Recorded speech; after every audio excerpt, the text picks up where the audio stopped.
फूलों से तुम महक उड़ाकर मेहनत का आगाज करो, नई क्रांति की ज्वाला देकर फिर से तुम शुरुआत करो। नमस्कार, स्वदेश न्यूज की खास पेशकश यूथ पोल देख रहे हैं आप। मैं हूं आपके साथ संचिता जायसवाल। तो यूथ पोल की इस कड़ी में आज हम आ पहुंचे हैं जवाहरलाल नेहरू कॉलेज। यहां पर युवाओं से युवाओं की की बात करेंगे, उनके मन की हाल जानेंगे, क्या कुछ वो अपने करियर के बारे में सोचते हैं, क्या कुछ अलग अलग विषयों पे वो राय रखते हैं। तो आज हम कई विषयों पर बातचीत करने वाले हैं, लेकिन शुरुआत सबसे पहले कि जीवन में दूसरा मौका कितना, दूसरे मौके के बारे में यहाँ के यूथ क्या जानते हैं, क्या सोचते हैं, इसके बारे में हम बात करेंगे। तो आइए सीधे युवाओं से जोड़ने की आपको कोशिश करते हैं। आपका नाम? शाजिया।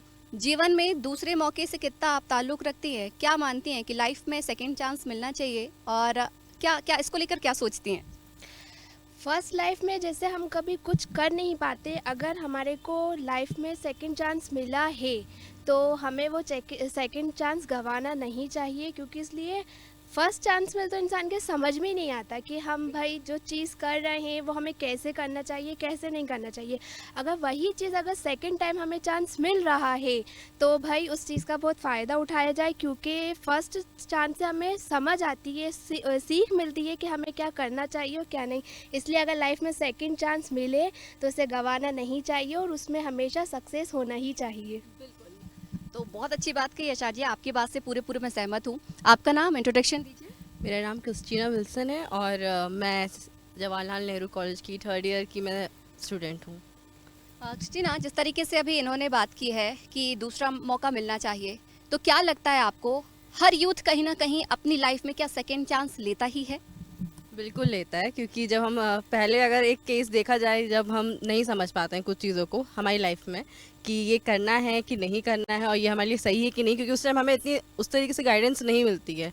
और जब हम आगे बढ़ते रहते हैं, जब हमें दूसरा मौका मिलता है तो हम शायद उसमें और अच्छा बहुत अच्छे से अपने आप को दे पाते हैं अच्छे से। तो ये है। देखिए, जिस तरीके से कह रहे हैं कि हर युवा को कहीं ना कहीं जो है दूसरा मौका मिलता ही है और वो लेता ही है। आपने भी 10वीं की होगी, 12वीं की होगी, बहुत सारा कन्फ्यूज़न रहा होगा पहले सब्जेक्ट को चुनाव को लेकर कि कौन सा विषय में चुनूं, किस चीज़ की आगे पढ़ाई करूं। उसके बाद कॉलेज का प्रेशर 12वीं के बाद में, तो कितने मौके आपने लिए होंगे कम से कम अपने बारे में सोचने के लिए? अपना नाम पहले बताइए। मेरा नाम ज़ैनब अयाज़ है, जवाहरलाल कॉलेज की स्टूडेंट हूँ जी। बहुत ज़्यादा मतलब गाइड करने वाला कोई नहीं था। बहुत अप एंड डाउन्स देखे कि कैसे आगे बढ़ें, क्या चीज़ किस चीज़ में ज़्यादा स्कोप है, किस चीज़ में आगे, किस फील्ड में ज़्यादा आगे बढ़ना है, तो इन सब को लेके बहुत। अपना नाम, इंट्रोडक्शन। मेरा नाम मैसरा यूसुफ है। मैं जवाहरलाल नेहरू कॉलेज की स्टूडेंट हूँ, बीएससी थर्ड ईयर। अपने भविष्य के बारे में क्या सोचती हैं, क्या इसको लेकर आगे जाना चाहती है, और मतलब कुछ तय कर रखा होगा कि मुझे इस मुकाम पर पहुंचना है, वो मुकाम क्या है? जी, मैंने पहले यही सोचा था, मेरा हमेशा से ये था कि मैं टीचिंग करूँगी। मैं स्टडी में लेके मैं टीचिंग देना, क्योंकि मैं सोसाइटी को देना चाहती थी। मैं चाहती थी बच्चे जो हैं उनको मैं अच्छी स्टडीज़ दे सकूँ, सारी चीज़ें वो कर सकूँ। लेकिन अब मैं, जैसे अभी आप सेकंड चांस की बात कर रहे हैं, तो सेकंड चांस अगर मुझे मिले, मैं जो सोचती थी कि मैंने बीएससी जो करा, तो मैं नीट क्लियर करके मैं डॉक्टर बनना चाहती थी। देखिए, सेकंड चांस के बारे में हम जो बात कर रहे हैं उसमें दो प्रकार की बातें ये भी होती हैं। पहला, जो हम चाहते हैं, दूसरा जो हमारे पेरेंट्स चाहते हैं। आप क्या चाहती हैं? मेरा नाम शिवानी रजक है। मैं बीएससी फर्स्ट ईयर की छात्रा हूँ जवाहरलाल नेहरू कॉलेज की। मैं तो यूपीएससी करना चाहती हूँ क्लियर, बस। तो ये पेरेंट्स चाहते हैं कि आप चाहती हैं? मैं ही चाहती हूँ, पेरेंट्स भी यही चाहते हैं जो मैं चाहती हूँ। सेकंड चांस को लेकर क्या सोचती हैं? वैसे तो करना ही है, लेकिन अगर मिलता है तो फिर देख लेते हैं टीचिंग वीचिंग में। तो सेकंड चांस को लेकर जो यहाँ के युवा हैं वो बहुत सारी राय रखते हैं, बहुत सारी सोच रखते हैं। लेकिन थोड़ी सी बात अब उनसे एजुकेशन के बारे में भी, क्योंकि एजुकेशन सिस्टम के बारे में भी हम बार बार बात करते हैं कि यानी कि नई शिक्षा नीति की बार बार बात आती है कि शिक्षा की जो नीति है वो बदल रही है युवाओं को काबिल बनाने के लिए। शुरुआत से ही, यानी कि जब बच्चे छोटे होते हैं तब से ही उन्हें प्रबल बनाने के लिए कोशिशें अब की जाने लगी हैं। इसको लेकर यूथ क्या सोचते हैं ये भी हम थोड़ा सा जानने की कोशिश करेंगे। आपका नाम, इंट्रोडक्शन। मेरा नाम सैयद बिलाल अली है। मैं जवाहरलाल नेहरू कॉलेज का स्टूडेंट हूँ। मेरा सब्जेक्ट है बीएससी बायोटेक। एजुकेशन सिस्टम जो बदल रहा है, कह रहे हैं कि एजुकेशन सिस्टम जो है वो आसान लेकर आ रहे हैं, यानी कि जो भाषा आप समझते हैं उस भाषा में भी आप पढ़ाई कर सकेंगे, जिसमें रुचि रखते हैं वो अब आप आसानी से कर सकेंगे। तो आपकी रुचि क्या है? मैं नीट की तैयारी कर रहा हूँ। मैं डॉक्टर बनना चाहता हूँ।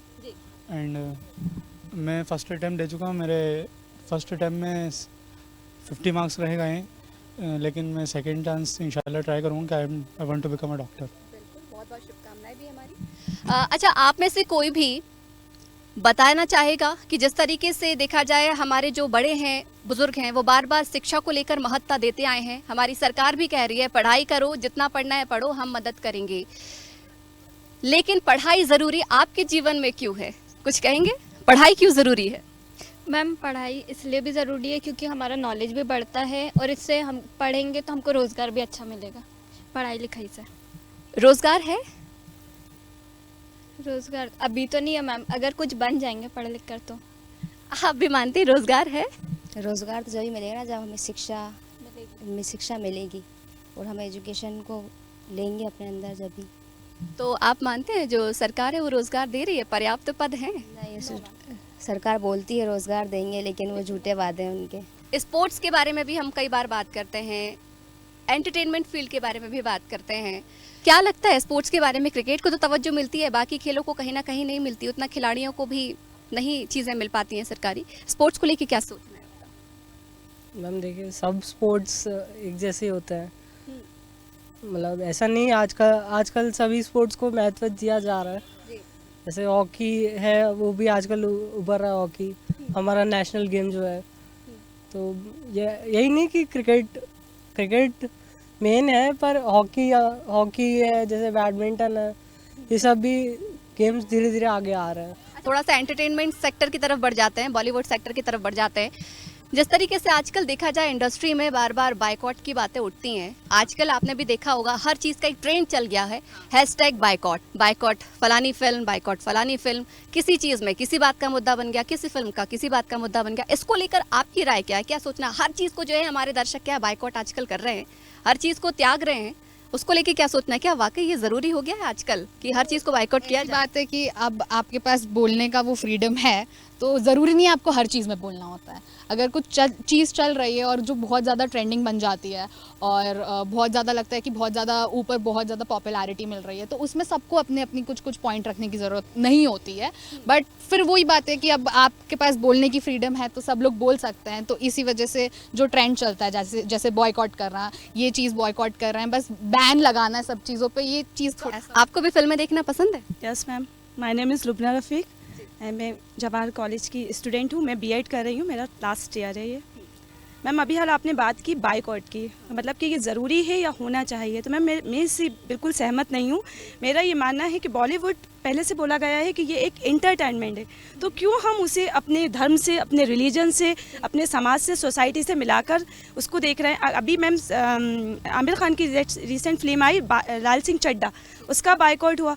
मैम मेरे हिसाब से आप ये क्यों जोड़ रहे हैं कि उन्होंने पीके में जो किया वो कोई सांप्रदायिक भावना को ठेस पहुंचाता था? मैम वो तो एंटरटेनमेंट के लिए किया है, उनका एक्चुअल मजहब क्या है ज़रूरी नहीं है मैम उस फिल्म में उनको दिखाएगा, तो उसको रिलीजन से जोड़ना मेरे हिसाब से ये सही नहीं है। कुछ और युवा भी हमारे साथ हैं, उनसे भी उनकी राय जानने की कोशिश करेंगे, उनसे बातचीत करने की कोशिश करेंगे। इस तरीके से अभी हम बात कर रहे हैं हर सेक्टर के बारे में, बहुत ज़्यादा जो है, चाहे वो हम राजनीति की बात कर रहे हैं, एंटरटेनमेंट सेक्टर की बात कर रहे हैं, या अलग अलग क्षेत्रों के बारे में, धर्म रिलीजन जो है काफ़ी ज़्यादा चीज़ों को बढ़ा दिया गया है आज के समय पे। इसको लेकर आपका क्या मानना है, आपका क्या सोचना है? मैम मेरा तो यही सोचना है कि धर्म और रिलीजन जस्ट एक रीज़न बना के रख दिया है लोगों ने कि फाइट करना है, ये करना है। आजकल राजनीति में भी ये बहुत ज़्यादा बढ़ गया है, आप भी ये महसूस करते हैं?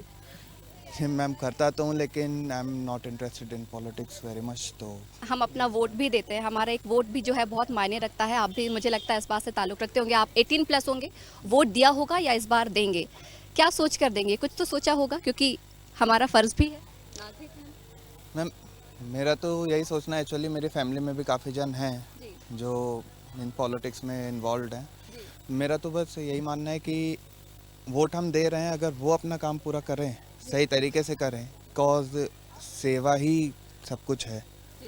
पॉलिटिक्स कर रहे हैं आप, करिए, सब करिए, लेकिन अगर आप सेवा पूरी तरीके से नहीं कर रहे तो हमारा वोट तो एकदम से व्यर्थ ही है। हम कई सारे मुद्दों को लेके बातचीत कर रहे हैं।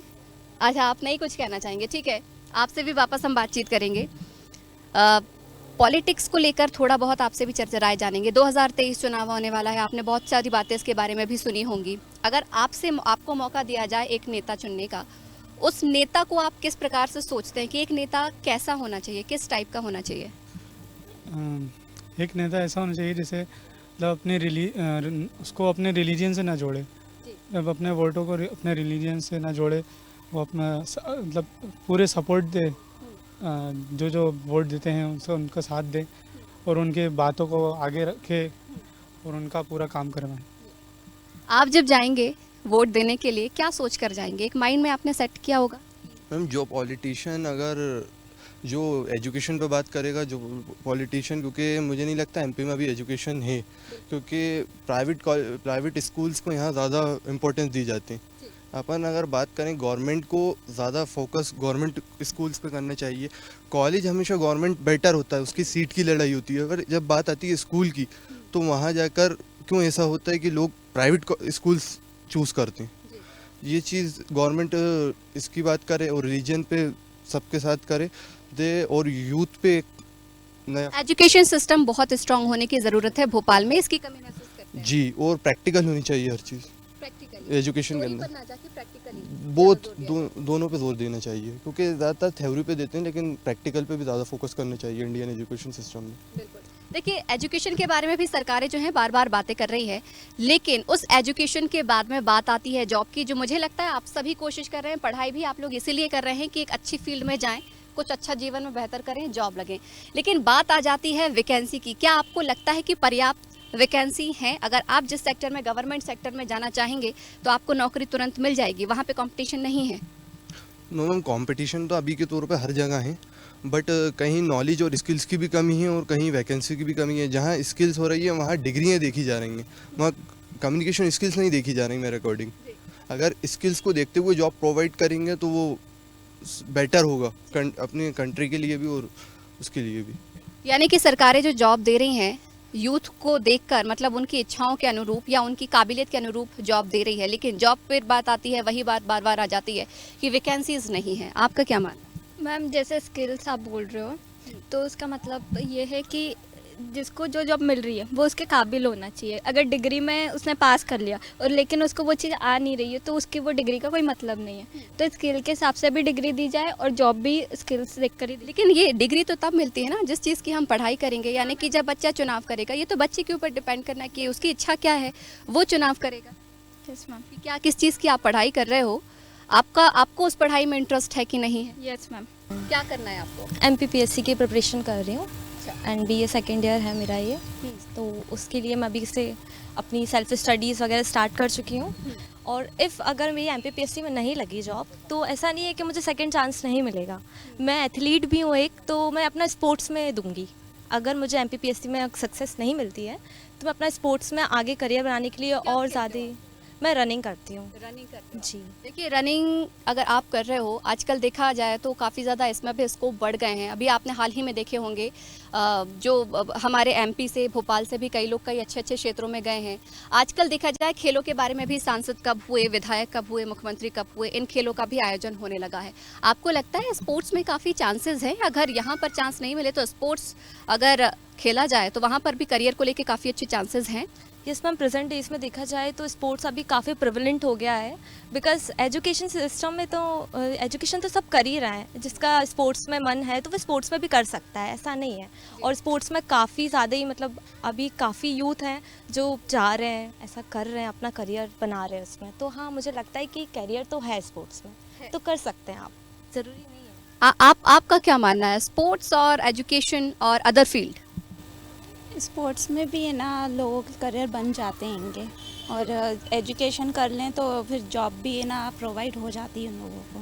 देखिए, आजकल के समय में क्या हो रहा है कि सभी लोग जो हैं सरकारी जॉब की तरफ काफ़ी भाग रहे हैं, सरकारी जॉब की तरफ जो है वो लगा रहे हैं। लेकिन प्राइवेट सेक्टर भी जो काफ़ी अच्छे आज के समय में बेहतर आ गए हैं, यानी कि प्राइवेट कंपनीज भी काफ़ी जॉब ऑफर कर रहे हैं। इस बात से कोई ताल्लुक़ रखता है कि हाँ, प्राइवेट सेक्टर में भी काफ़ी अच्छे चांसेस हैं? कुछ कहना चाहेंगे इस पर?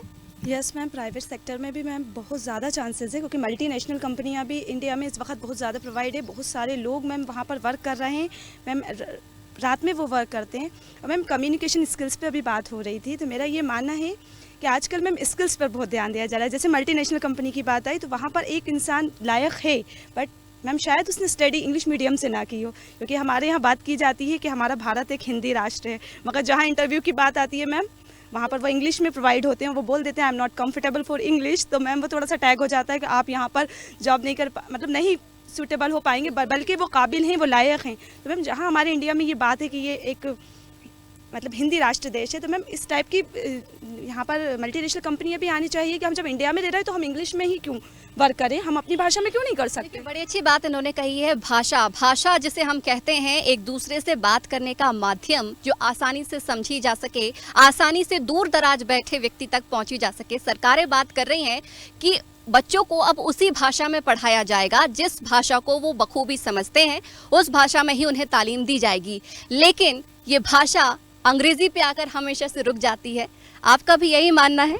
जी बिल्कुल यही मानना है। जब हर चीज़ हिंदी में होती है, हाँ, और हमारा राष्ट्रीय हिंदी है और हमारी टंग लैंग्वेज हिंदी, जहाँ पर भी अपन को फॉर्म फिल करना होता है वहाँ पे टंग बोली जाती है, लैंग्वेज बोली जाती है, तो अपन फर्स्ट लैंग्वेज हिंदी ही लिखते हैं। फिर हिंदी में जब अपन कहीं इंटरव्यू देने जाते हैं, इंटरव्यू में अपन को रिजेक्ट हो जाते हैं, जबकि वो उस चीज़ के लिए बिल्कुल लायक हैं। अगर हिंदी मीडियम देखे जाएं अपन, गवर्नमेंट स्कूल तो हिंदी मीडियम ही होते हैं ज़्यादातर। गवर्नमेंट स्कूल में जो बच्चा पढ़ेगा, क्या वो मल्टीनेशनल कंपनीज़ में काम जब अपना इंटरव्यू लेके जाएगा? हाँ, कुछ कहना चाह रही हूँ मैम। मैं ये कहना चाह रही हूँ, जैसे मैं बीएड कर रही हूँ, तो मैं बीएड कर रही हूँ, तो मेरी भी होप यही है कि मुझे गवर्नमेंट सर्विस मिले। बट मैम आपको देखिए कंपटीशन इतना है, इतने एग्जामिनेशन पास आउट, मैम ज़रूरी नहीं है गवर्नमेंट सर्विस लग जाए। देन मुझे क्या करना पड़ेगा, मुझे जाना पड़ेगा प्राइवेट सेक्टर में। अब बात वही अगर मान लीजिए मैं गवर्नमेंट में जाना चाह रही हूँ, तो मैंने अपने आप को हिंदी मीडियम किया बीएड के लिए, अब देन मुझे वो नहीं मिलता, अब मैं प्राइवेट में गई तो वो कहेंगे आप इंग्लिश में प्रोवाइड कीजिए, तो मैम मैं तो कहीं की नहीं रही। एक तरीके से देखा जाए मैम, ये कम्युनिकेशन स्किल्स के चक्कर में तो एक बात है कि या तो फिर आप इंग्लिश में, क्योंकि गवर्नमेंट में पूरी स्टडी हिंदी मीडियम में होती है, पढ़ाया जाता है इंग्लिश मीडियम में ही नहीं, मगर लेक्चर कॉलेजेस में। अभी ऐसा कुछ फेस किया है क्या लाइफ में कि भाषा की वजह से रिजेक्शन झेलना पड़ा? मेरे साथ हुआ है मैम ऐसा कि मैंने अपने आप को, मैम पहले इंग्लिश मीडियम थी मैं, फिर मुझे ऐसा लगा मुझे ना गवर्नमेंट सेक्टर में जाना था, तो मैंने बीएड सबके कहने पर, मेरे जो सीनियर्स हैं उन्होंने कहा कि आपको, मुझे भी लगा क्योंकि मैंने गवर्नमेंट कॉलेज में जब पढ़ा तो मैम फॉर्म हिंदी में, कभी कोई कॉम्पिटिटिव एग्जाम भी है तो वहाँ पर हमने हिंदी में फेस किए, तो मैम वहाँ मुझे ये प्रॉब्लम आई कि मुझे उस टाइम पे हिंदी में इतनी कंफर्टेबल नहीं थी, तो देन मैंने हिंदी सीखा। अब मैम ये है कि ज़रूरी नहीं है, अब मैंने जब कर लिया, मेरा लास्ट ईयर है, तो मेरे साथ ये प्रॉब्लम सामने आ रही है कि फिर क्या कितने चांसेस है कि मुझे गवर्नमेंट में मिलती है। अगर मैं गवर्नमेंट में नहीं जा पाती तो मैम मैं प्राइवेट में इंग्लिश मीडियम वाले बच्चों के साथ मुझे खुद लगता है कि मैं उतना 100% अपना दे पाऊँगी। भाषा कभी ना कभी करियर पर आड़े आती है, क्या आपको भी लगता है? बिल्कुल आती है। आपको भी लगता है? यस मैम, लगता है बिल्कुल। आपने कभी रिजेक्शन झेला है? रिजेक्शन तो हुआ ही नहीं है, हिम्मत ही नहीं हुई कभी, क्योंकि मैं भी हिंदी मीडियम से रही हूँ। ज़्यादातर देखा जाता है तो इंग्लिश मीडियम पे ही बात आती है, अपने भाई लैंग्वेज इंग्लिश की ही दी जाती है। सही बात है मैम, को इंग्लिश मीडियम को ही दी जाती है, जबकि हिंदी हमारी इतनी अच्छी लैंग्वेज है उस पर नहीं दी जाती है। कहीं पे भी जाएंगे इंग्लिश। आप लोग मतलब स्किल्स ना देखें, आपको एक ऐसा एग्जाम रखिए, आप दोनों लैंग्वेजेस में उसको प्रोवाइड कीजिए, हिंदी इंग्लिश। मेरा मानना है कि आजकल तो लेकिन हो रहा है, कह रहे हैं ऐसा कि आप जिस चीज़ में कंफर्टेबल हों, तो हम अपना मोरल डाउन क्यों करें, हम अपने आप को कम क्यों आके। सिर्फ भाषा का ना आना आपके स्किल को कम नहीं आंकता ना। यस मैम, ये बात सही है। और मैम अब बोला जा रहा है ये, मैम अब ज़्यादा इस पे फोकस है मैम, 2 इयर्स से ज़्यादा देखा जा रहा है मैम। अब हम लोग भी कहीं जाते हैं तो उसमें कंफर्टेबल है कि आप जिसमें कंफर्टेबल है उसमें कीजिए मैम। इतना बड़ा इशू नहीं है, बट ये मैम एक प्रॉब्लम है जो भाषा की वजह से आप लोगों में से भी किसी ने कहीं ना कहीं कभी कोई कमी देखी है कि कुछ हम आके गए हैं, कम आके गए हैं। ज़रूरी नहीं है कि वो अंग्रेज़ी भाषा ही के वजह से कम आके गए हों।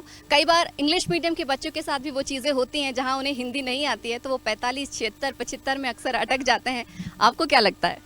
नहीं मैम, मैं मतलब आई एम फॉर्चुनेट इनफ कि मैंने एक अच्छे स्कूल से पढ़ाई की है, और उसमें ऐसा नहीं होता है कि इंग्लिश मीडियम वाले ही सब, मतलब लोग इतना बोल चुके हैं कि भाषा इतनी प्रॉब्लम करती है, भाषा इतनी प्रॉब्लम करती है। बट बात वही है कि आपको अगर अपने आप से अंदर पता है कि आप क्या कर रहे हैं, आपको पता है, अगर आप में अपने ऊपर ही कॉन्फिडेंस नहीं है तो फिर तो आप तो कहीं के नहीं रहोगे ना। आप सब चीज़ में दूसरों को गलत नहीं ठहरा सकते, आपको अपने ऊपर भी कॉन्फिडेंस रखना चाहिए। एंड अगर ऐसे भाषा की बात इतनी चल रही है तो ऐसा नहीं होता है कि इंग्लिश मीडियम वालों को बहुत ज़्यादा मिला जाता है अपॉर्चुनिटीज़ एंड ऑल, और ऐसी बात नहीं है कि हिंदी हिंदी मीडियम वाले कहीं रह गए हैं, उनको अपने आप से आगे आना चाहिए। बस वो ऐसा अगर समझ के बैठ जाएं कि भाई हाँ, नहीं हो पाएगा। एग्जैक्टली मेंटल यहाँ भी काम आता है, because mental thing is so important right now कि अगर अभी आपने अपना ही मोराल डाउन कर लिया तो फिर क्या इंग्लिश मीडियम हाँ नहीं ऐसी वही, अब अपने यहाँ सेग्रीगेशन थोड़ी ना अपन कर रहे हैं, तो अपन इंडियन ही एग्जैक्टली हाँ, अपन यहाँ अगर बैठ जाएंगे सेग्रीगेशन क्रिएट करने के लिए, डिस्क्रिमिनेशन कर रहे हैं यहाँ, तो वो सही बात नहीं है। ठीक है, आपकी बात से भी हम पूर्णतः सहमत हैं। अगर हमें वही चीज़ आती है, भाषा की वजह से अगर हम रुक रहे हैं, हम किसी अपने आप को आगे ना माने। थोड़ा सा वापस से आते हैं हम चुनावी दौर पर। चुनावी देखिए दौर भी आ रहा है, 2023 आ रहा है। अगर देखा जाए सरकारों के बारे में भी हम बार बार बात कर रहे हैं कि आने वाली सरकार जो बहुत बेहतर हो। अगर मैं आपसे पूछूं कि बीजेपी और कांग्रेस दोनों ही बहुत काम कर ली, बहुत उनकी भी चीज़ें हमने देख ली, कहीं चीज़ों में बेहतर साबित हुई हैं, कहीं चीज़ों में वो नाकाम भी हुई हैं। आपको लगता है कि इससे बेहतर भी कुछ आना चाहिए? मैं चाहती हूँ एक ऐसी सरकार आए जो हमारे बाकी चीज़ों में डेवलपमेंट, मतलब हमेशा से ये है कि डेवलपमेंट हो रहा है, लेकिन एक जगह रुक तो जाएं हम। डेवलपमेंट कब तक डेवलपमेंट होता रहेगा? एक जगह तो रुक जाए, मतलब अभी जैसे हम इंडिया से कंपेयर नहीं कर रही, बट एक एग्जांपल दे रही हूँ। जैसे कतर है, अभी वहाँ पे मैच हो रहा है, सारी चीज़ें, तो उन्होंने इतनी जल्दी सारी चीज़ें कर ली। हम जब से देख रहे हैं, हम अपने बचपन से देख रहे हैं, डेवलप हो रहा है, यहाँ का हो रहा है, वहाँ का काम हो रहा है, बट जल्दी क्यों नहीं होती वो चीज़ें? हमारी सरकार इन चीज़ों पे क्यों काम नहीं करती? मतलब जो अननेसेसरी इश्यूज़ हैं वो उठ जाते हैं। कोई ऐसी सरकार है जो ये सारे इश्यूज़ को रिजॉल्व करे। मतलब ये नहीं कि हिंदू मुस्लिम पे बात होने लगे, ये वाली बात नहीं हो। जो ज़रूरी इश्यूज़ हैं, एजुकेशन है, यानी कि आज आप भी ये मान रही हैं कि आज की जो सरकारें हैं वो धर्म के नाम पर जनता को ज़्यादा लड़ा रही हैं? बिल्कुल, धर्म के नाम पे जैसे इलेक्शन आते कोई ना कोई मुद्दा उठ जाता है धर्म पर, ये ज़रूर होता है। अच्छा, आप बताएं, जब आप जाएंगी वोट डालने के लिए, जाहिर सी बात है 18+ आप ही होंगी, वोट डालने का मौका आपको भी मिलेगा। आप अपना नेता की क्या भूमिका मन में बनाकर जाएंगी कि कैसा होना चाहिए वो नेता? मैं ये चाहती हूँ कि मेरा नेता ऐसा हो कि वो सारे जो ज़रूरी मुद्दे हैं, जो ज़रूरी इश्यूज़ हैं हमारी इंडिया के लिए, वो सारे रिजॉल्व करें। वो ये नहीं करे कि हम हिंदू मुस्लिम पे डिवाइड नहीं करें चीज़ों को। जो हमारे मतलब गरीब लोग हैं उनके लिए जैसे एजुकेशन है और हेल्थ इश्यूज़ जो रहते हैं हमारे लिए, वो सारे। थोड़ी सी मदरसों को लेकर भी बार बार बातचीतें उठ रही हैं, मदरसों को लेकर भी आपसे जानना चाहेंगे। सरकार चाह रही है कि वो आज की मुख्य धारा से उठे। उत्तर प्रदेश में भी आपने कई बहुत सारी खबरें अभी अक्सर आप सुन रहे होंगे, जांचें हो रही हैं, पड़तालें हो रही हैं। आपका इस चीज़ को क्या लेकर मानना है कि मदरसों में आजकल का जो माहौल है वो कितना चेंज हो रहा है, या किस तरीके से उनको भी अपडेट होने की ज़रूरत है आज की शिक्षा से जोड़कर अगर हम देखें तो? मदरसों को लेके जो गलत राय दी जाती है कि हमारे मदरसों में, हम मुस्लिम को ही लेके बोलेंगे, मतलब मुस्लिमों को तो ऐसा समझा जाता है कि पता नहीं हमारे यहाँ और दूसरे जो धर्म है उसके लिए कुछ गलत सिखाया जा रहा है। हमारे मदरसों में सिर्फ हमारे दीन और इस्लाम को लेकर ही बात की जाती है, ना कि दूसरे धर्म को लेकर ये सिखाया जाता है कि अपने धर्म से ये है तो दूसरा ये कर रहा है तो उसको रोको या लड़ो उसके लिए। ऐसा कुछ नहीं है। हमें हमारे अगर धर्म के लिए बोला गया है तो सिर्फ हमें हमारे उस पर ही सिखाया जाता है, किसी और टॉपिक को लेकर या किसी और धर्म को लेकर ये नहीं। अच्छा, आपको मौका मिलेगा अपना नेता चुनने का, तो आप कैसा नेता चुनना पसंद करेंगी? जी बिल्कुल, हम अपना नेता बिल्कुल सही चुनें क्योंकि ये हमारा राइट है। हमारा नेता ऐसा होना चाहिए कि वो किसी में फ़र्क ना करे। जैसे हिंदू मुस्लिम में फ़र्क होता है, ये फ़र्क को हटा के सभी लोग इक्वल हैं, सभी लोग एक बराबर हैं, और सभी लोग, कोई जो हिंदू हैं वो भी आगे बढ़ना है, जो मुस्लिम है वो भी आगे बढ़ना है, सभी को बराबर देखा जाए। भी सहमत हूँ, बहुत अच्छी बात कही है। ना हिंदू हो ना मुस्लिम हो, हिंदुस्तान में रहते हो, हिंदुस्तानी हो। तो आज के यूथ पोल में हमने युवाओं से उनके मन के बारे में बातचीत की है, कई विषयों को लेकर हमने चर्चा की है। युवाओं ने, चाहे वो एजुकेशन हो, धर्म हो, स्पोर्ट हो, एंटरटेनमेंट सेक्टर हो, तमाम चीज़ों से अपने बातों को अवगत कराया है। जिस तरीके से यहाँ के युवा जो चाहते हैं कि आगे की सरकारें किस तरीके से काम करें, उनको किस स्तर पर काम मिले और किस तरीके से बेहतरी से वो आगे अपने भविष्य को गढ़ सकें, चुन सकें। उम्मीद करेंगे आने वाले समय में ये माहौल जो है वो बदला सा नजर आए, किसी भी तरीके की धर्म की राजनीति देखने को ना मिले और हमारा युवा बहुत बेहतर कुछ करना चाहे वो कर पाए। क्योंकि कहते भी है ना, युवाओं की राय, युवाओं की ऊर्जा हर जगह काम आती है। सरकारें भी बार बार कहती है हम युवाओं को मौका देंगे, इंतजार रहेगा युवाओं को उनके मौके के लिए। तो यूथ पोल में फिलहाल इतना ही, हमारे स्वदेश न्यूज की खास पेशकश में फिलहाल इतना ही। आप देखते रहे स्वदेश न्यूज, सबसे पहले देश।